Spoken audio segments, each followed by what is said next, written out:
Merhaba, nasılsınız, iyi misiniz? Merhabalar. Hoş bulduk, hoş bulduk.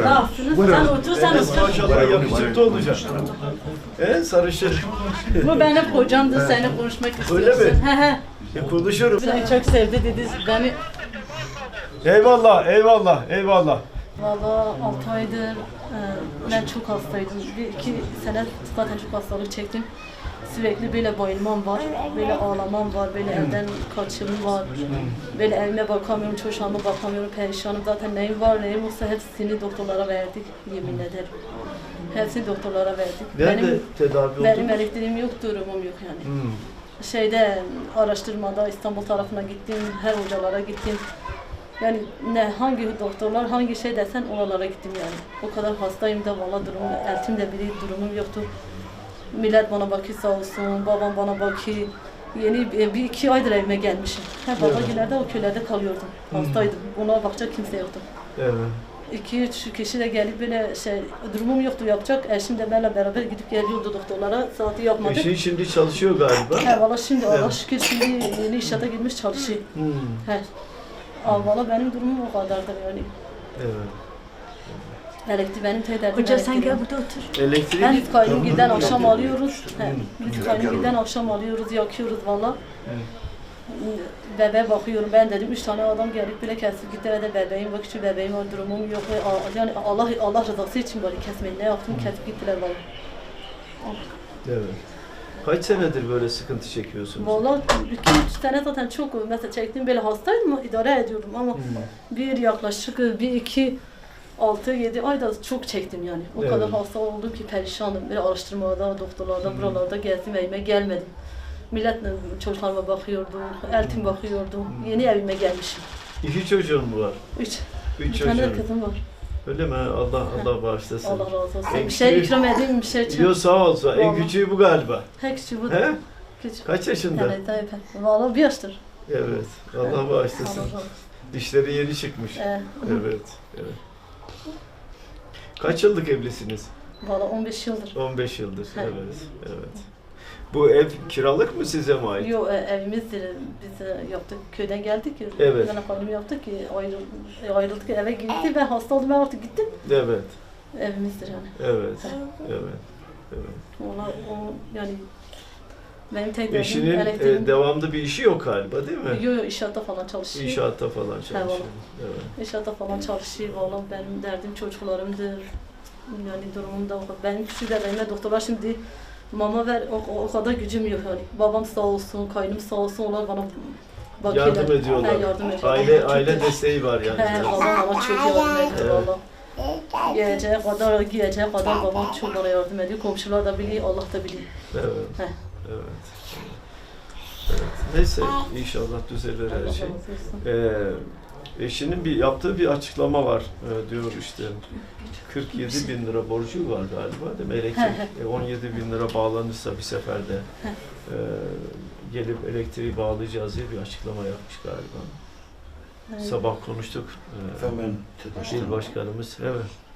Bilgileri alırım. Özel kalemden size. TEDAŞ'tan bir bilgi alın. Olur hayır. Burası kim şey yapıyorsa yardımcı olalım yani. Bir şey ikram edeyim. Yo meyve sağ suyu olun. falan bir şey. Sağ olun. Çok teşekkür ederim. Muhtarım sen nasılsın? İyi misin? Teşekkür ederim efendim.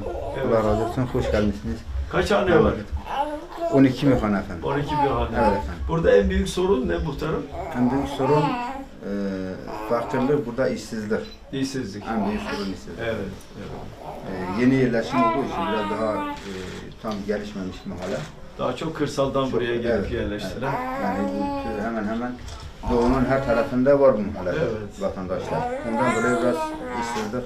Evet. Genellikle bu bölgenin biraz yer şey olur. Arsa fiyatları biraz daha ucuz olduğu için merkezden biraz daha fazla yoğunluk oluyor. Farklı kesim hepsi bu tarafta. Şarkı söylüyor galiba. Her şarkı söylüyor konuşuyor. Neden Okula gidiyor musun? He? Dersler nasıl? İyi.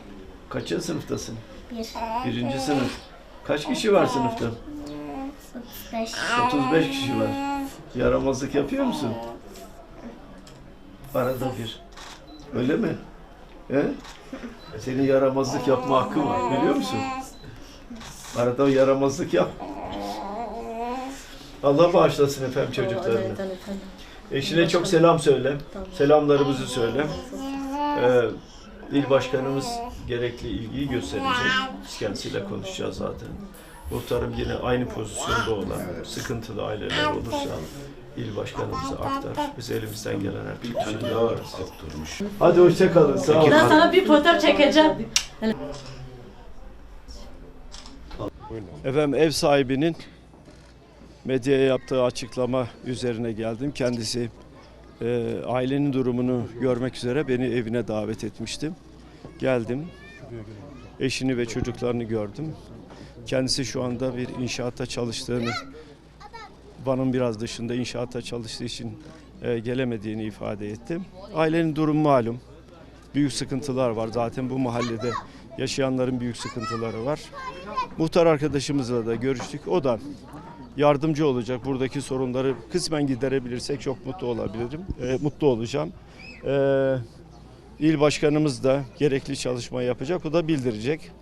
Tabii tablo iç açıcı bir tablo değil. Gönül ister ki her evde huzur olsun. Anne sağlık durumu iyi olmayan bir anne. Çocuklar var. Çocuklara iyi bakamıyor. Sağlık durumu nedeniyle. Gıda sorunu var. Elektrik sorunu var. Dolayısıyla bunların aşılması lazım. 21. yüzyılın Türkiye'sinde böyle bir tabloyu hiç kimse kabul edemez. Etmemeliyiz yani. Açlık yok bu memlekette, açlık yok. Diyenler gelip görsünler. Yani sarayda açlık yok, ben bunu gayet iyi biliyorum zaten. Sarayda herkesin bir eli yağda, bir eli balda. Gel kardeşim, sen Türkiye'nin gerçeğiyle karşılaşmak istiyorsan önce gel bu insanlarla otur bakayım. Bu evlere bir gir bakayım. Bu insanlarla bir konuş bakayım. Çocukları bir kucağına al bakayım. Bu çocukların derdi nedir bir dinle bakayım. Oturuyorsun, hayattan kopmuşsun, gerçeklikten kopmuşsun. Söylediklerimiz onun için ağır geliyor ve içine sindiremiyor. Her türlü hakareti yapıyor. Ne yaparsa yapsın Türkiye'nin gerçeği bu. Bu gerçeği bütün dünyanın bilmesini isterim. Türkiye'nin bilmesini isterim.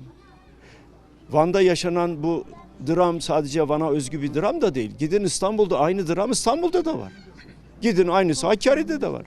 Bitlis'te de var. Mardin'de de var. İzmir'de de var. Her yerde var bu tür dramlar. Dolayısıyla sosyal devletin güçlü olarak ortaya çıkması lazım ve bu dramları sonlandırması lazım. İnşallah bunların tamamı çözülecek.